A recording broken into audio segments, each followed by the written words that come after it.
तो आइए इस बेहतरीन लर्निंग जर्नी की शुरुआत करते हैं इस पहले चैप्टर से। Rich dad poor dad Robert Kiyosaki के अनुसार वे कहते हैं, मेरे दो डैडी थे, एक अमीर और दूसरे गरीब। एक बहुत पढ़े लिखे थे और समझदार थे। वे पीएचडी थे और उन्होंने अपने 4 साल के अंडर ग्रेजुएट के काम को 2 साल से भी कम समय में कर लिया था।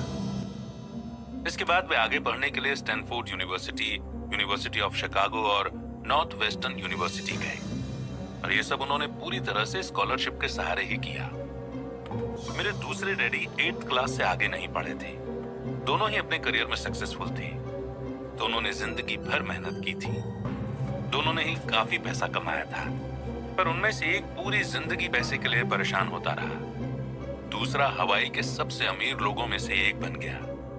एक के मरने पर उसके परिवार, चर्च और जरूरतमंद को करोड़ों की दौलत मिली। दूसरा अपने पीछे कर्ज छोड़कर मरा। मेरे दोनों डैडी इरादे के पक्के, चमत्कारी और प्रभावशाली थे।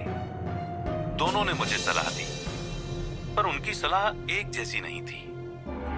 दोनों ही एजुकेशन पर बहुत जोर देते थे, पर उनके द्वारा बताए गए पढ़ाई के सब्जेक्ट्स अलग अलग थे।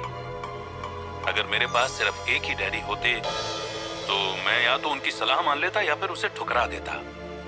क्योंकि सलाह देने वाले दो थे, इसलिए मेरे पास दो बिल्कुल अलग अलग विचार होते थे, एक अमीर आदमी का और दूसरा गरीब आदमी का। किसी भी एक विचार को सीधे सीधे मान लेने या न मानने के बजाय मैं उनकी सलाह पर काफी सोचा करता था, उनकी तुलना करता था और फिर खुद के लिए फैसला किया करता था। समस्या ये थी कि अमीर डैडी अभी अमीर नहीं थे और गरीब डैडी अभी गरीब नहीं थे। दोनों ही अपना करियर शुरू कर रहे थे और दोनों ही दौलत और परिवार के लिए मेहनत कर रहे थे, पर पैसे के बारे में दोनों के विचार और नजरिए एकदम अलग थे। एग्जाम्पल के तौर पर एक डैडी कहते थे कि पैसे का मोह ही सभी बुराइयों की जड़ है, जबकि दूसरे डैडी कहा करते थे पैसे की कमी ही सभी बुराइयों की जड़ है। जब मैं छोटा था तो मुझे दोनों डैडियों की अलग अलग सलाह से दिक्कत होती थी। एक अच्छा बच्चा होने के नाते मैं दोनों की बातें सुनना चाहता था। परेशानी ये थी कि दोनों एक जैसी बातें नहीं कहते थे। उनके विचारों में जमीन आसमान का फर्क था, खासकर पैसे के मामले में। मैं काफी लंबे समय तक ये सोचा करता कि उनमें से किसने क्या कहा और क्यों कहा और उसका नतीजा क्या होगा। मेरा बहुत सा समय सोच विचार में ही गुजर जाता था। मैं खुद से बार बार इस तरह के सवाल पूछा करता, उन्होंने ऐसा क्यों कहा? और फिर दूसरे डैडी की कही हुई बातों के बारे में भी इस तरह के सवाल पूछता। काश मैं ये बोल सकता कि हाँ वे बिल्कुल सही है, मैं उनकी बातों से पूरी तरह से सहमत हूं, या ये कहकर मैं सीधे उनकी बात ठुकरा सकता था, बुढ़े को ये नहीं पता कि वो क्या कह रहा है। अब क्योंकि दोनों ही मुझे प्यारे थे, इसलिए मुझे खुद के लिए सोचने पर मजबूर होना पड़ा। इस तरह सोचना मेरी आदत बन गई, जो आगे चलकर मेरे लिए बहुत फायदेमंद साबित हुई। अगर मैं एक ही तरह से सोच पाता तो ये मेरे लिए इतना फायदेमंद नहीं होता। पैसों का सब्जेक्ट स्कूल में नहीं बल्कि घर पर पढ़ाया जाता है। शायद इसीलिए अमीर लोग और ज्यादा अमीर होते जाते हैं, जबकि गरीब और ज्यादा गरीब होते जाते हैं और मिडिल क्लास कर्ज में डूबा रहता है। हम में से ज्यादातर लोग पैसे के बारे में अपने माता पिता से सीखते हैं। कोई गरीब पिता अपने बच्चों को पैसे के बारे में क्या सिखा सकता है? वो सिर्फ इतना ही कह सकता है कि स्कूल जाओ और मेहनत से पढ़ो। हो सकता है वो बच्चा अच्छे नंबरों से कॉलेज की पढ़ाई पूरी कर ले, फिर भी पैसे के मामले में उसकी मानसिकता और उसके सोचने का ढंग एक गरीब आदमी जैसा ही बना रहेगा।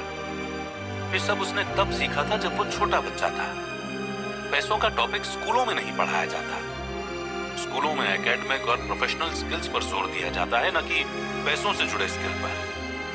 इससे ये साफ हो जाता है कि जिन स्मार्ट बैंकर्स, डॉक्टर्स और अकाउंटेंट्स के स्कूल में अच्छे नंबर आते हैं, वे जिंदगी भर पैसे के लिए संघर्ष क्यों करते हैं। हमारे देश पर जो भारी कर्ज लदा हुआ है, वो भी काफी हद तक उन बेहद पढ़े लिखे राजनेताओं और गवर्नमेंट ऑफिसर्स के कारण हुआ है, जो इकोनॉमिक पॉलिसी बनाते हैं। और मजे की बात यह है कि वो पैसों के बारे में बहुत कम जानते हैं। मैं अक्सर नई सदी में आने वाली समस्याओं के बारे में सोचता हूँ।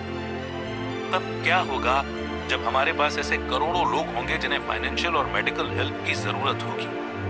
पैसों से जुड़ी मदद के लिए या तो वे अपने परिवारों पर या फिर गवर्नमेंट पर निर्भर होंगे।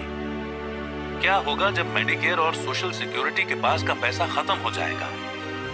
किस तरह कोई देश तरक्की कर पाएगा अगर पैसे के बारे में पढ़ाई की जिम्मेदारी माता पिता के ऊपर छोड़ दी जाएगी, जिनमें से ज्यादातर गरीब हैं या गरीब होंगे? क्योंकि मेरे पास दो प्रभावशाली डैडी थे, इसलिए मैंने दोनों से ही सीखा। मुझे दोनों की सलाह पर सोचना पड़ता था। इस तरह से सोचते सोचते मैंने ये भी जान लिया कि किसी इंसान के विचार उसकी जिंदगी पर कितना जबरदस्त असर डाल सकते हैं। एग्जाम्पल के तौर पर एक डैडी को यह कहने की आदत थी, मैं इसे नहीं खरीद सकता। दूसरे डैडी इन शब्दों के इस्तेमाल से चिढ़ते थे। वे जोर देकर कहा करते थे कि मुझे इसके बजाय ये कहना चाहिए कि मैं इसे कैसे खरीद सकता हूं। पहला सेंटेंस नेगेटिव है और दूसरा सवाल उठाने वाला। तो पहले में बात खत्म हो जाती है और दूसरे में आप सोचने के लिए मजबूर हो जाते हैं। मेरे जल्द ही अमीर बनने वाले डैडी ने मुझे समझाया कि जब हम कहते हैं कि मैं इसे नहीं खरीद सकता, तो हमारा दिमाग काम करना बंद कर देता है। इसके बजाय जब हम ये सवाल पूछते हैं कि मैं इसे कैसे खरीद सकता हूं, तो हमारा दिमाग काम करने लगता है। उनका ये मतलब नहीं था कि आपका जिस चीज पर दिल आ जाए उसे खरीद ही ले। वे लगभग दीवानगी की हद तक अपने दिमाग को कसरत करवाना चाहते थे, क्योंकि उनके ख्याल से दिमाग दुनिया का सबसे ताकतवर कंप्यूटर है। मेरा दिमाग हर रोज तेज होता जाता है, क्योंकि मैं इसकी कसरत करता रहता हूँ। ये जितना तेज होता जाता है, मैं इसकी मदद से उतना ही ज्यादा पैसा कमा सकता हूँ।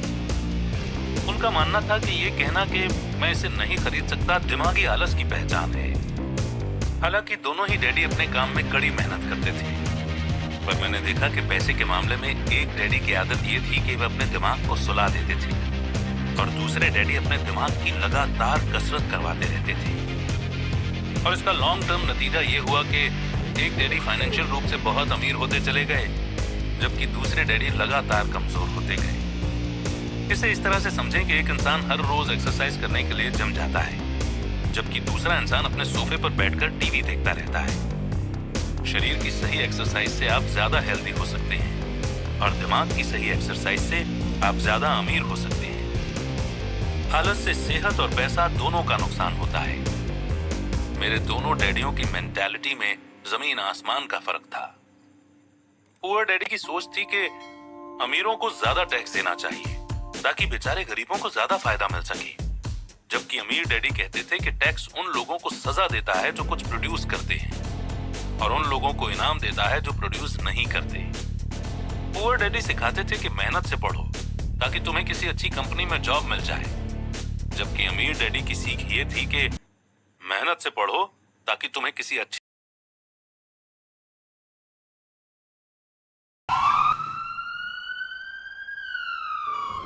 Sir, there is an emergency. A patient is very serious.